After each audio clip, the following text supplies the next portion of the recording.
A cam is a device that converts rotary motion, movement in a circle, into linear motion, movement in a straight line.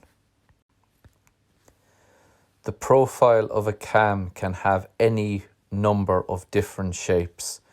The shape of the cam will convert the rotary motion into a specific type of motion onto the follower. As the cam rotates, it will impart this motion onto the follower. A follower is a component which is designed to move up and down as it follows the edge of the cam.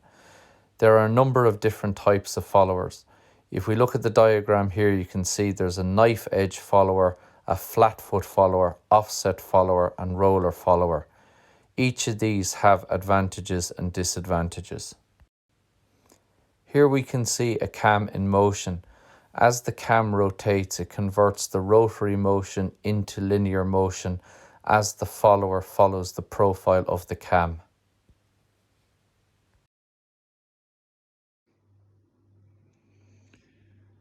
So moving on to another area of dynamic mechanisms, I want to have a look at how we would construct a cam.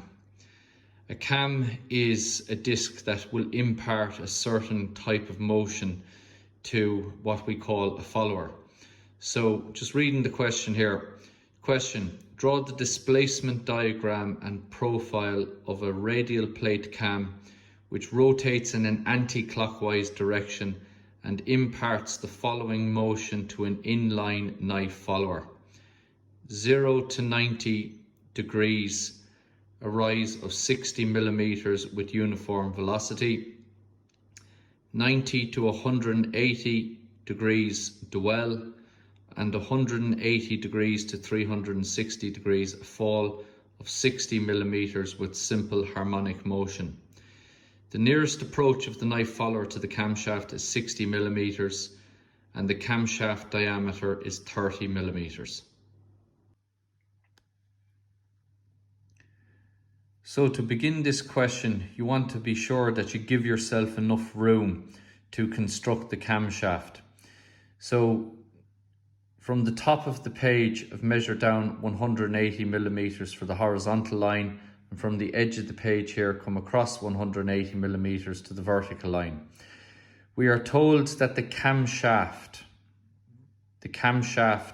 has a diameter of 30 millimeters, so radius 15, we draw the camshaft.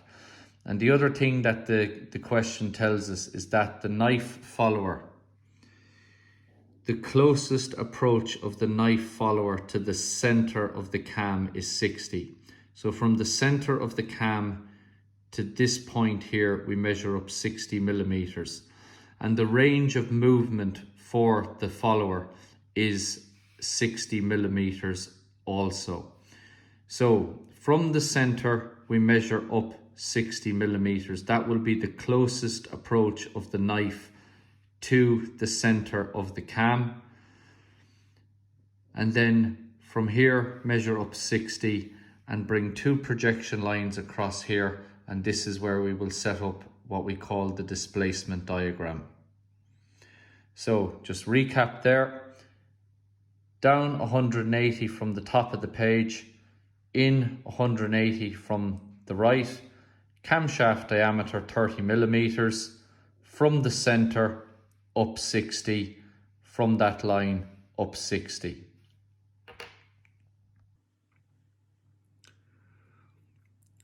We now set up the displacement diagram in the top left-hand corner of the page. So I've used 15 millimeter intervals for each of these boxes here.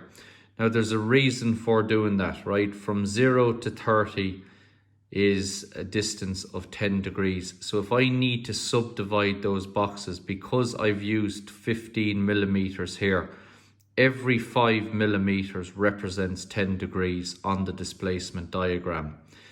Now the displacement diagram is the distance that the follower is going to move. We are told in the question that it rises up 60, it dwells and then it comes back down 60. So this is the full range of movement for the follower. Needless to say, the follower has to finish in the same point that it began in. So the first thing that we were told to do is to, from 0 to 90, a rise of 60 millimeters with uniform velocity, and from 90 to 180, dwell.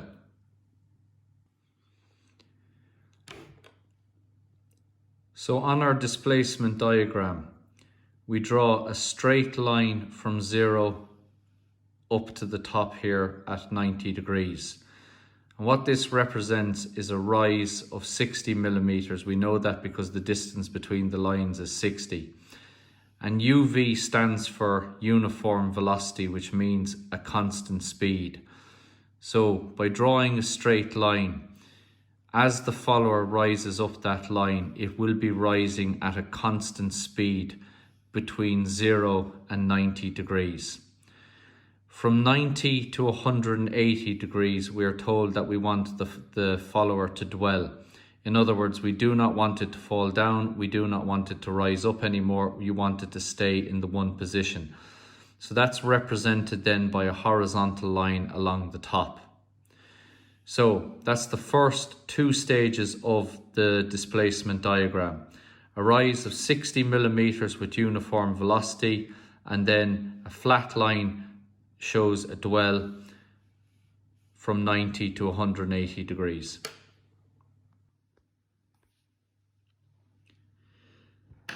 The next part of the displacement diagram, we have a fall of 60 millimeters with simple harmonic motion. Now there is a construction for this, and simple harmonic motion, the construction is based on a semicircle divided up into 6 equal parts. So the fall from the top of the displacement diagram down to the bottom is a fall of 60. So the semicircle has to fit into this area between that. So divide 60 by 2, you get 30. So measure up 30 to get the center. Radius 30 millimeters, we draw the semicircle and it fits there inside the displacement diagram. Then using your 60-30 degrees set square, divide the semicircle up into 6 equal parts. Once you have the semicircle divided up into 6 equal parts, we then bring lines back. So where these lines at 30 degrees cut the semicircle, we bring those back onto the first line, the second line, the third, the fourth, and the fifth. And that gives us a series of points that we continue on this red line, and that will go through each of those points all the way down here back to 0.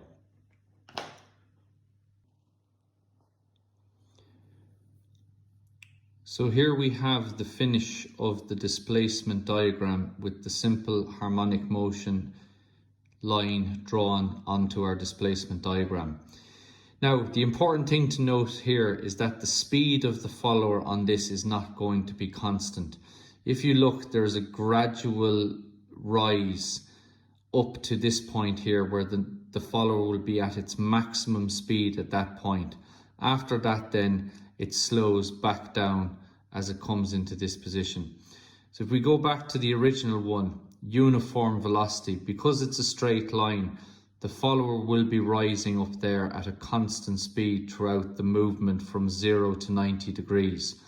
But with the movement from 180 degrees back down to 0 degrees, the follower, which is now at the top, will slowly fall off the top of this. Its speed will be slow at the start and gradually increase to this point where it's traveling its fastest. And then as it comes towards the end, it slows down until it gets back to the original position.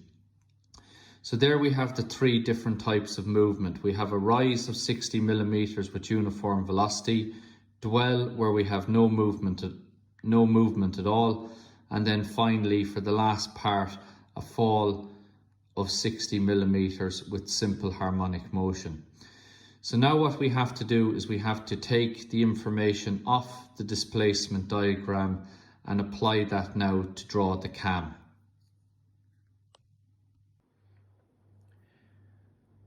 So looking at our displacement diagram, we can see where this line that began at 0 and is rising up the way to 90 degrees cuts 30 degrees and 60 degrees in that location.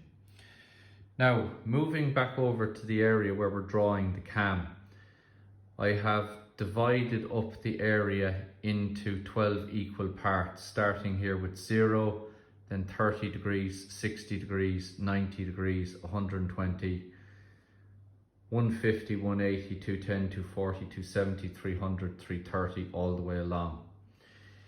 So we bring where this line cuts 30 degrees over onto the vertical line there at 0. And we bring where the line cuts the line there at 60 degrees again onto the vertical line at 0. So this is the 30 degree line. So we put the point of our compass here in the center of the cam and I rotate that onto the 30 degree line to get my first point. This is the 60 degree line. So again, I put the point of my compass here. I open it out to that point there and I rotate that to get my second point on the 60 degree line. And then it was a complete rise of 60 millimeters up to 90. So with the point of your compass there in the center and up as far as the 60 millimeter line that we marked already, we rotate that around to 90 degrees. And that gives us our first profile of the cam. So we connect that together with a freehand curve. So from 0 to 90, this circular profile is going to produce uniform velocity motion on the follower.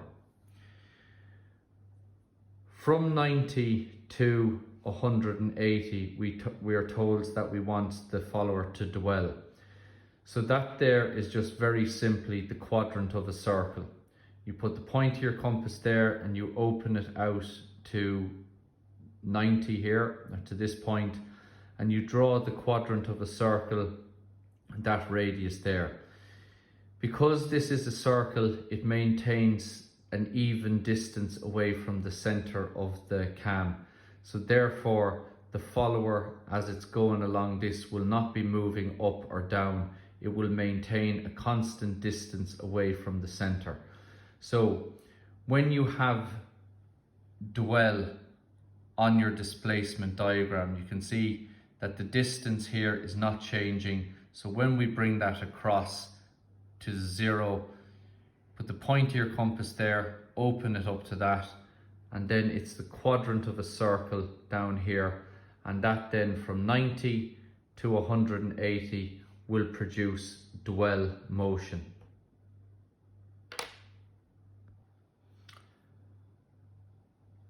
Finally, to complete the cam, we have to now draw the profile from 180 back to 0, which is simple harmonic motion. So if we look at this point here that's on the 210, 240, 270, 300 and 330, each of those lines we bring onto the vertical line. So every one of those lines comes across there onto the vertical line. Now, dealing with the one from 330 degrees first, bring that line onto the vertical line, put the point of your compass there on the center of the cam, and then rotate it onto the line there at 330 degrees. Second one there, coming from 300, we bring it across onto the vertical line and rotate it onto the line at 300 degrees. The line here coming from 270, we bring that onto the vertical line and again rotate it onto 270. And you get the idea after that. The rest of the points there, 240, 210, bring them onto the vertical line and rotate them onto their respective lines. The important thing to remember here is just not to get confused with these lines that you brought over already. You have a lot of lines meeting here on this vertical line before you rotate them into the position you want. So just make sure that you have the right lines and the right lines being rotated onto the correct lines here. So what that gives us now, it gives us a point there and a point there and a point there and a point there and a point there. We connect them together with a freehand curve and join it back into this point here.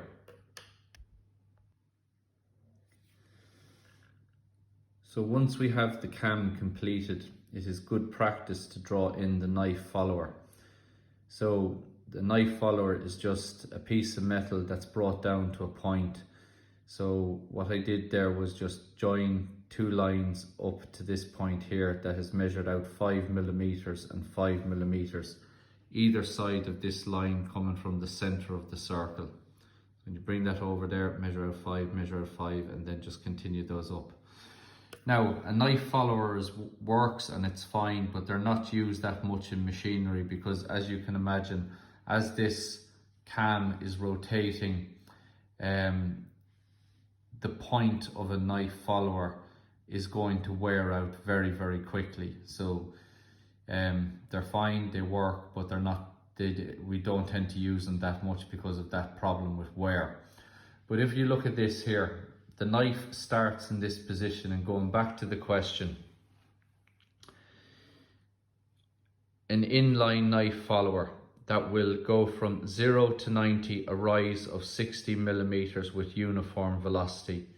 So going back here, as the cam, as you can see here from the arrow, the cam is rotating anti-clockwise. And from this point up as far as there, we get a rise of 90 degrees with uniform velocity. Next part of the question says that we want from 90 degrees to 180 degrees to dwell. As we said earlier on, because that's a quadrant of a circle, the distance on the circle remains constant from the center of the camshaft. So therefore there's no movement. So as the cam rotates, the knife will be up on this part of the camshaft, and it will not be getting any closer or any further away from the center of the cam, so it will dwell in the one place. You get no movement of the knife as it's rolling, as it's moving, as the cam is moving from 90 to 180 degrees. And then finally, the last bit, a fall from 180 to 360 degrees, a fall of 60 millimeters with simple harmonic motion. So from 180, we can see there that gradually the cam comes back in to its original position. And because this is the point where it rose up 60 millimeters, it stayed in that position where it didn't move either further towards or further away from the center of the cam. And then from here back, it has to be a fall back of 60 degrees to bring the knife back to its original position. So that there completes the question. When we're setting this up again, you start off by setting up your camshaft. You draw your vertical and horizontal line from that.